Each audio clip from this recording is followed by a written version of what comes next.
Assalamualaikum warahmatullahi wabarakatuh. Hari ini, kita akan membahas tentang cara cerdas untuk menghadapi orang kasar. Terkadang, kita dapat bertemu dengan orang-orang yang bersikap kurang sopan atau kasar dalam interaksi sehari-hari. Namun, bagaimana seharusnya kita merespon mereka dengan bijaksana?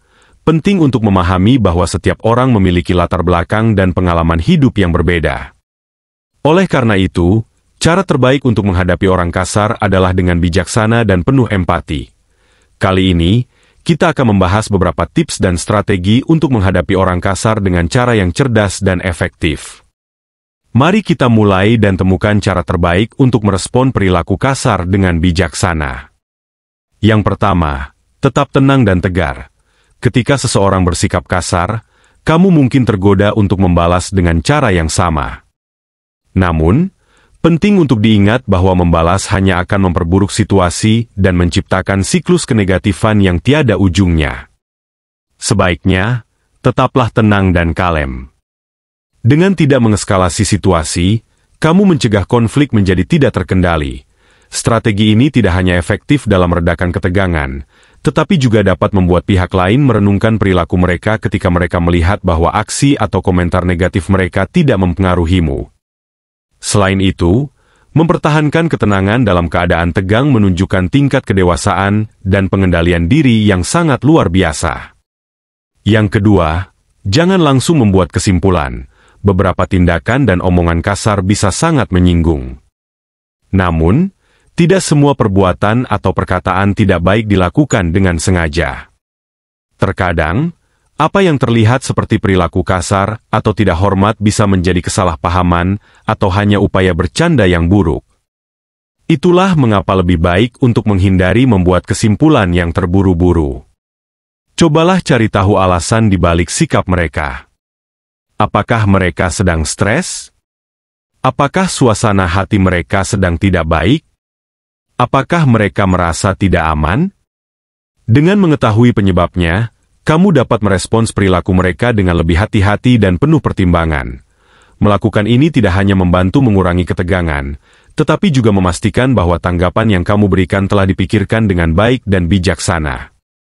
Yang ketiga yaitu, hadapi dan respon dengan kebaikan. Membalas perilaku kasar dengan kebaikan adalah pendekatan yang seringkali efektif dalam berurusan dengan individu yang toksik. Orang yang bersikap kasar biasanya mengharapkan respons defensif atau agresif dari dirimu. Ketika kamu merespons dengan kebaikan, itu bisa membuat mereka bingung dan mengubah dinamika interaksi.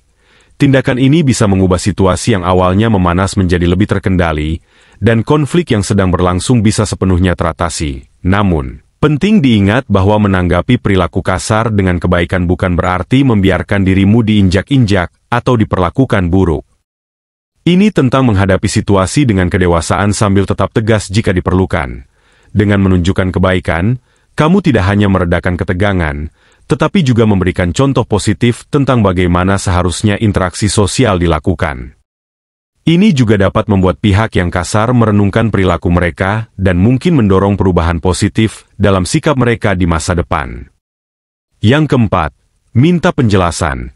Jika kamu tidak yakin apakah perbuatan atau komentar kasar seseorang benar-benar dimaksudkan demikian, kamu bisa meminta mereka untuk memberikan penjelasan lebih lanjut. Langkah ini dapat mengubah dinamika pembicaraan secara halus. Pertama, ini akan membuat pihak lain merenungkan dan menjelaskan perilaku mereka, yang seringkali mengakibatkan mereka mempertimbangkan dampak dari perkataan atau tindakan mereka. Kedua, ini menunjukkan bahwa kamu mau terbuka untuk memahami sudut pandang mereka. Rancang pertanyaanmu dengan memberikan kesan bahwa kamu berusaha memahami daripada menuduh. Misalnya, kamu bisa berkata, aku merasa sedikit terganggu oleh komentar tadi. Bisakah kamu jelaskan lebih lanjut apa yang kamu maksud?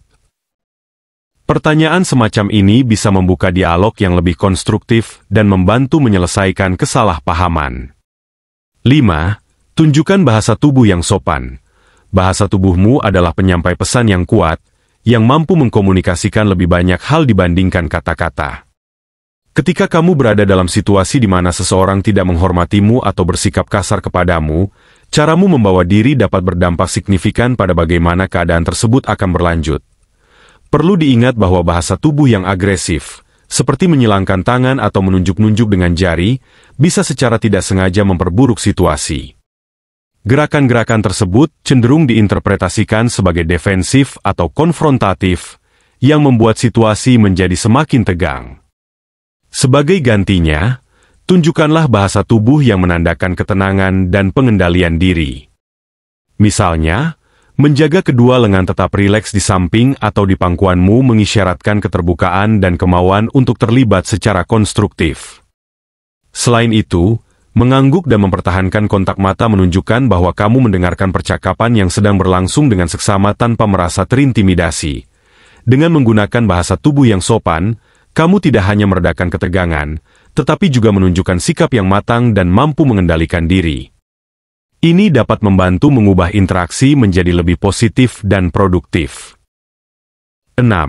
Pertimbangkan untuk menghadapi atau tidak. Jika seseorang bersikap kasar kepadamu secara ringan atau hanya sekali, mungkin lebih baik untuk memaafkan dan melupakan kejadian tersebut. Bereaksi terhadap setiap tindakan kecil yang negatif bisa melelahkan dan memperbesar masalah yang sebenarnya sepele. Namun, penting untuk diingat bahwa jika ada individu yang selalu bersikap kasar kepadamu setiap saat, kamu tidak boleh membiarkan itu terus terjadi. Mengabaikan perilaku buruk yang berulang-ulang dapat mempengaruhi kesejahteraan emosional dan kesehatan mentalmu. Menghadapi orang yang bersikap kasar secara langsung mungkin diperlukan untuk menetapkan batasan dan menunjukkan bahwa kamu tidak menoleransi perlakuan buruk. Sebaliknya, jika situasinya tidak begitu serius atau hanya terjadi sesekali, mungkin lebih baik untuk tidak terlalu memikirkannya dan fokus pada hal-hal positif dalam hidupmu. Penting untuk menganalisis situasi dengan hati-hati dan memilih respons yang tepat sesuai dengan keadaan yang kamu hadapi. Dengan demikian, kamu bisa menjalani hidup yang lebih bahagia dan memprioritaskan kesejahteraanmu tanpa terbebani oleh perilaku orang lain yang kasar. 7. Tanggapi dengan asertif. Jika seseorang meremehkan ide atau pendapatmu, tanggapilah dengan asertif. Jelaskan nilai dari saranmu dan bahwa kamu telah memikirkannya dengan serius. Misalnya, jika seseorang mengabaikan idemu, kamu bisa mengatakan, saya memahami pandangan Anda, tetapi saya percaya ide ini memiliki potensi karena telah dipertimbangkan dengan matang dan bisa memberikan hasil yang positif. Respon asertif memungkinkanmu untuk tetap teguh pada pendirianmu dan memastikan suaramu didengar tanpa harus bersikap defensif atau agresif. Dengan berkomunikasi secara asertif, kamu menunjukkan bahwa kamu menghargai diri sendiri dan ide-idemu, sekaligus memaksa orang lain untuk menghargaimu dan pendapatmu. Ini adalah cara efektif untuk menghadapi orang kasar tanpa harus terlibat dalam konflik. Yang kedelapan, batasi atau kurangi interaksi. Ada orang yang, meskipun mereka tahu bahwa tindakan atau perkataan mereka telah membuatmu sedih dan sakit hati, tetap melakukannya tanpa mau berubah. Jika kamu terus-menerus mendapatkan perlakuan kasar dari orang yang sama, saatnya untuk mempertimbangkan kembali seberapa besar dampak negatif yang mereka timbulkan dalam hidupmu.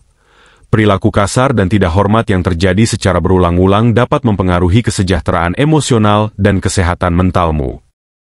Hal ini seringkali mengakibatkan peningkatan stres, perasaan rendah diri, dan penurunan kualitas hidup secara keseluruhan.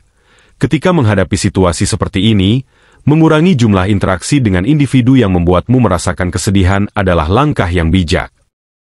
Membatasi hubungan dengan orang yang negatif ini adalah cara untuk memprioritaskan kedamaian dan kesehatan mentalmu.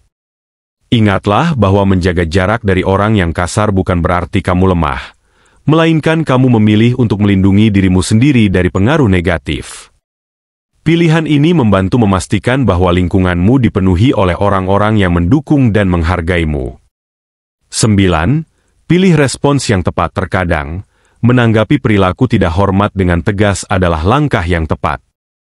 Namun, ada kalanya lebih baik untuk membiarkannya saja. Analisis situasi yang sedang berlangsung dan pilih respons yang sesuai. Dengan demikian, kamu bisa menjalani hidup yang lebih bahagia dan memprioritaskan kesejahteraanmu. Menghadapi orang yang bersikap kasar secara langsung perlu kamu lakukan jika situasinya memang membutuhkan penanganan langsung. Namun, jika situasinya tidak memerlukan respons yang langsung atau membesar-besarkan masalah, lebih baik biarkan saja dan fokus pada hal-hal yang lebih positif dalam hidupmu. Jangan biarkan dirimu terjebak dalam konflik yang tidak perlu. Pilihlah respons yang tepat dengan mempertimbangkan keadaan dan dampaknya pada dirimu sendiri. Dengan begitu, kamu bisa menjalani hidup yang lebih damai dan bahagia. Dan yang terakhir, jaga kesehatan mentalmu. Menanggapi perilaku kasar dengan tegas adalah langkah yang tepat, tetapi lebih baik jika kamu memilih untuk tidak langsung meresponnya. Analisis situasi yang berlangsung dan pilih respons yang cocok dengan keadaan yang kamu hadapi. Dengan begitu, kamu bisa menjalani hidup yang lebih bahagia dan memprioritaskan kesejahteraanmu. Dalam menghadapi orang kasar, penting untuk tetap tenang dan memilih respon yang tepat sesuai dengan situasi. Meskipun terkadang menanggapi dengan tegas diperlukan, namun seringkali lebih baik untuk memilih respon yang lebih bijaksana. Dengan mempraktikkan cara-cara cerdas dalam menghadapi orang kasar seperti yang telah disebutkan sebelumnya, kamu dapat menjaga kesejahteraan emosional dan mentalmu. Selalu ingat untuk memprioritaskan kedamaian dalam setiap interaksi sosialmu. Semoga bisa membantumu dalam menghadapi situasi yang sulit dengan lebih bijaksana dan tenang. Tetaplah menjadi dirimu yang baik dan terus berkembang menjadi pribadi yang lebih baik. Jangan lupa bagikan informasi ini ke teman dekat dan keluargamu, supaya mendapatkan informasi yang bermanfaat ini. Wassalamualaikum warahmatullahi wabarakatuh.